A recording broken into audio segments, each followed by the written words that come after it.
It's me, Shai, and welcome to my life.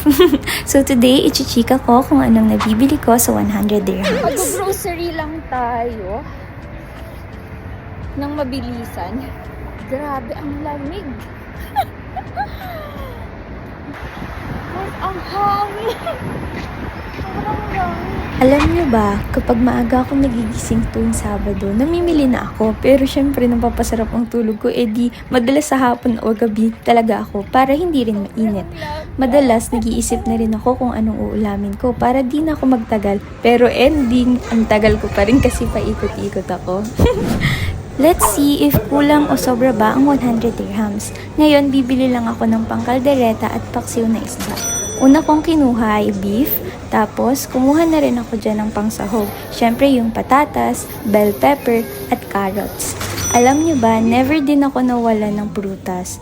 Lalo na ang avocado kasi favorite ko yung nilalagay sa toasted bread sa umaga. Then nagkuha na rin ako dyan ng broccoli kasi may natira pa akong chicken sa ref.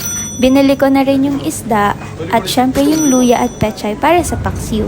Kumuha rin ako dyan ng pamintang durog. Then sinamahan ko na rin ng toyo at suka kasi nakita ko sale silang magkasama. At syempre yung caldereta mix. At di rin ako nawawala ng tinapay para naman sa breakfast and minsan sa dinner din. Kung makikita nyo, halos may natitira pa tayong pera and ang total na natira dyan ay halos 33.17 dirhams, 530 pesos din yan. At ang total ko lang dyan ay 66.83, halos 1,069 sa peso. So that's it for today. Ingat po kayo palagi and kita-kits sa next na chika. Mwah!